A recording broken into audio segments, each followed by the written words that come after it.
کوئی ڈسکوالیفیکیشن بھی نہیں ہوگی، اس لیے کہ یہ 26 ارکان ہیں یہ اس دن اجلاس میں نہیں آئیں گے. یہ کہاں چلے جائیں گے؟ نہیں، کسی کو کام پڑ سکتا ہے، کوئی باہر گیا ہوا ہو سکتا ہے. نہیں تو یہ اچھا اب اگر یہ نہیں آتے ہیں اجلاس میں اور پرویز الہی صاحب 186 ووٹ پورے نہیں کر سکتے تو وہ چیف منسٹر نہیں رہیں گے. اچھا ٹھیک ہے. اب میں ایک سیریس سوال آپ سے کرنے لگی ہوں کہ 26 اراکین آپ کے کہہ رہے ہیں کہ وہ نہیں آئیں گے. پہلے جب اس طرح کی سچویشن بنتی تھی اراکین کہیں چلے جاتے تھے، ادھر ادھر کوئی کام پڑ ہی جاتا ہے تو ہمیں پتہ ہے کہ چانگا مانگا اور مری ہمیں یاد ہے. تو ہمیں پتہ ہے کہ وہ کہاں جاتے تھے، کس طرح سے جاتے تھے، کن کے کہنے پہ جاتے تھے. تو اب تو سچویشن آپ حوالہ دے رہی ہیں ان 20 اراکین کا جنہوں نے پہلے تو پنجاب اسمبلی میں ووٹ دیا تھا اپنی پارٹی کے خلاف اور ڈسکوالیفائی ہوئے، اور پھر جو سندھ میں الزام لگایا جاتا ہے کہ سندھ ہاؤس جو ہے اس میں جو ہے وہ سودے بازی ہوئی تھی، منڈی لگی تھی 20 ووٹوں کی 20 لوگوں نے، مگر ان 20 لوگوں نے ووٹ نہیں دیا تھا. یہ آپ کو پتہ ہے نا، اسی لیے وہ ابھی تک اسمبلی میں بیٹھے ہوئے ہیں. یہ سچویشن تھوڑی سی مختلف ہے. یہ ووٹ تو کاسٹ کر ہی نہیں رہے، یہ اپنی پارٹی کے حکم کے خلاف تو جا ہی نہیں رہے، وہ تو اجلاس میں نہیں آ رہے ہیں. میں وہی تو کہہ رہی ہوں کہ وہ اجلاس میں نہیں آ رہے تو اس کے پیچھے جو ہے وہ ڈوریاں کی طرف. اب دیکھیں نا، اب آپ اس کے جو مرضی تعویلات نکال لیں. آپ یہ کہہ سکتے ہیں کہ جناب وہ اپنی پارٹی کی پالیسیوں سے ناراض ہیں. اچھا ٹھیک ہے. آپ یہ بھی کہہ سکتے ہیں کہ وہ پرویز الہی کے چیف منسٹر بننے کا. اچھا. اور اگر آپ ان کی طرف سے بولیں تو آپ یہ بھی کہہ سکتے ہیں کہ جناب یہ بھی بک گئے. جو بھی کر لیں لیکن ان کے اوپر قدغن کوئی نہیں ہے، یعنی ان کو ایسا کرنے کی سزا کوئی نہیں ملے گی. کسی اجلاس سے ابسٹین کرنا یہ ممبر کا حق ہے. اچھا. وجہ کوئی بھی ہو سکتی ہے اس کی. میں یہ سمجھتا ہوں، میں آپ کو عرض کروں اگر ان کے پاس 186 ووٹ ہوتے تو یہ عدالتوں مطالعوں میں جانے کی ضرورت ہی نہیں تھی.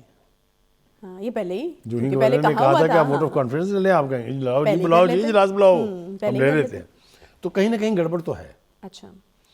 یہ گڑبڑ جو ہے یہ ابھی فوری طور پر حل ہونے نہیں جا رہی.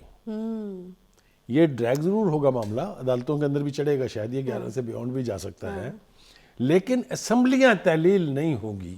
اب اسمبلیاں تحلیل ہونے کے پیچھے فلسفی کیا تھی ہم نے ڈسکس کی تھی، لیکن یہاں دہرانا ضروری ہے.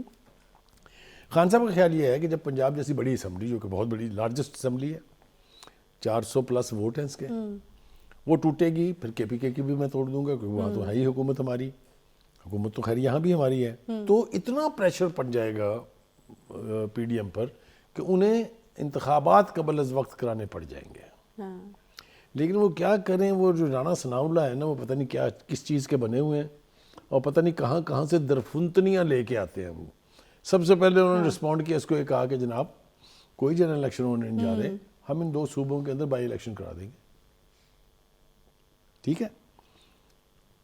اب جو لڑائی ہے وہ یہ ہے کہ اگر اسمبلیاں نہیں ٹوٹ رہی ہیں تو اس کا مطلب یہ ہے کہ وہ اپنی مدت پوری کریں گی، اور اپنی مدت پوری کریں گی تو حکومت کو پھر مزید تقریباً 1 سال مل جاتا ہے. 1 سال نہیں تو کم از کم 10-11 مہینے تو ہیں. اور اس بیچ میں وہ اپنا قبلہ درست کر کے جو معاشی حالات ہیں، جو سب سے زیادہ بڑا سیریس اسپرشن ہے ان کے اوپر، اس کو اگر سیٹ کر لیتے ہیں تو پھر ان کے لیے آئندہ جنرل انتخابات میں جانا آسان ہوگا. میرے خیال سے پی ڈی ایم کی اسٹریٹجی یہ ہے کہ اسمبلیوں کو برقرار رکھا جائے تاکہ ان کی حکومت سینٹر میں موجود رہے، اور وہ چیزوں کو سیٹ سوٹ کر کے اور ایسے وقت میں الیکشن جائیں جب یہ اکنامک پریشر نہیں. آپ نے تو وہ سچویشن بنا دی نا کہ اگر اسمبلیاں نہیں ٹوٹتی تو یہ منظرنامہ. مونس الہی صاحب تو کہہ رہے ہیں تو ہم تو توڑنے والے ہیں اسمبلیاں. ٹھیک ہے. دیکھیں ایک شرط تو یہ ہے کہ کے پی کے والے کہتے ہیں کہ اگر پنجاب نہیں ٹوٹے گی. میں اسی طرف آ رہی تھی کہ پنجاب میں تو چلیں گے تمام معاملہ بگڑ گیا، کے پی کے میں کیا مسئلہ ہے؟ وہاں یہ مسئلہ ہے کہ چونکہ خان صاحب کے آبجیکٹو کا انہیں پتہ ہے، تو وہاں کے چیف منسٹر نے کہا کہ ہم اسمبلیاں اس وقت توڑیں گے جب پنجاب ٹوٹ جائے گی. مطلب وہ جو مشروط کر کے رکھی ہوئی، کیونکہ نون لیگ والے.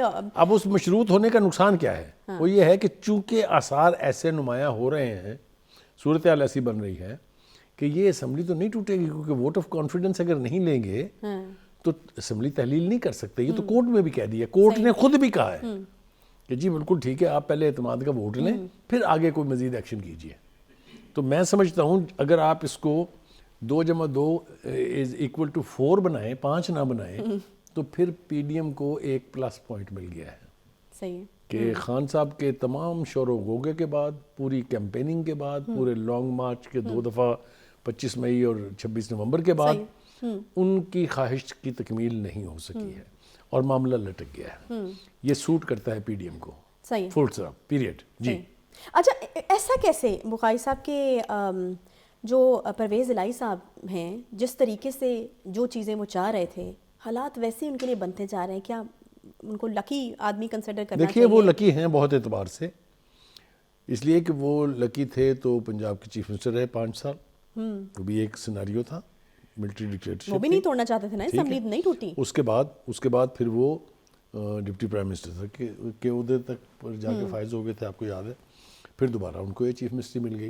تو صورتحال ایسی بن رہی ہے کہ آج یہ بات اسٹیبلش ہو گئی ہے کہ آپ اسمبلی توڑنے کا حق صرف اس صورت میں رکھتے ہیں کہ آپ اپنے آپ کو ووٹ آف کانفیڈنس لے کے ثابت کریں کہ آپ اکثریت کو لیڈ کر رہے ہیں. نہیں ابھی بھی تو لکی ہیں نا, وہ تو توڑنا ہی نہیں چاہتے تھے, وہ تو نہیں توڑنا چاہتے تھے. اور نون لیگ بڑے بڑے فخر سے کہہ رہے ہیں بھائی یہ ان 10 سیٹوں کے بندے کی مرضی نہیں ہے, یہ اس کی ہے جس کی 150 سے پلس سیٹیں جس کا نام عمران خان ہے. اسمبلی تو وہ توڑنا چاہتا تھا. میں نے کب کہا کہ چودھری پرویز الہی, وہی تو میں کہہ رہی ہوں کہ پرویز الہی کی تو پھر جیت ہوئی ہے نا. نون لیگ تو بڑے فخر سے کہہ رہے ہیں کہ ہماری اور پرویز الہی صاحب کی ون ون سچویشن ہے آج. ہاں لیکن یہ بہت دیر تک قائم رہنے والی اس لیے نہیں ہے کہ آپ کو ووٹ آف کانفیڈنس لینا ہی لینا ہے کیونکہ آپ نے انڈرٹیکنگ دی ہے. اور یہ جو میں نے 26 ایم پی ایز کی آپ کو بات بتائی ہے, آپ نے اٹھا کے ٹوکری میں پھینک دی ہے. یہ نہیں میں نے بالکل بڑی ظالم خاتون ہے آپ نے. بخاری صاحب آپ یہ ایلیگیشن کیسے لگا سکتے ہیں؟ میں اس لیے میری ہر بات آپ دہراتی ہیں, یہ بات نہیں دہرائی آپ نے. میں تو اس کی اندرونی کہانی آپ سے جاننا چاہتی تھی. میں نے 4 دفعہ آپ سے سوال کیا کہ وہ جائیں گے کدھر. دیکھیں ان کے جانے کا سوال میں نے کہا نا, وہ کہیں نہیں جائیں گے, یہی ان کا کمال ہے. وہ کہیں نہ جا کے وہ کام کر دیں گے جو ان کے کہیں جانے سے بھی نہیں ہو سکتا. نہیں میں یہ نہیں کہہ رہی کہ وہ کسی پارٹی کے ساتھ جائیں گے. میں کہوں گی اس اسپیسیفک دن ان کو کیا ایسا کام پڑ جائے گا اور کدھر کیا مصروفیت ہوگی اور کس کے کہنے پہ ہوگی. کس کی طبیعت کب خراب ہو سکتی ہے, کس کو کس وقت کوئی ضروری کام پڑ سکتا ہے. اب آپ جان چھڑا رہے ہیں. نہیں میں جان بالکل نہیں چھڑا رہا. آپ مجھے جس طرف لانا چاہ رہی ہیں میں وہاں آنا نہیں چاہ رہا. آپ کا خیال یہ ہے کہ ان 26 کا انتظام اور اس نے کیا اگلوانا چاہ رہی ہوں. ہاں کیونکہ ہمارے پاس تو دیکھیں نا, ایک ہے کہ اب بالکل اے پولیٹیکل والی جو سچویشن ہے, اسٹیٹمنٹس ہیں, سب چیزیں, تو پھر اب یہ کام جو ہے وہ کیا میں آپ کو یقین کے ساتھ یہ بتانے کے لیے تیار ہوں کہ چونکہ ان 26 لوگوں میں سے میری کسی سے بات نہیں ہوئی ہے, لہٰذا وہ مرضی دے مالک نے جدھر مرضی جان.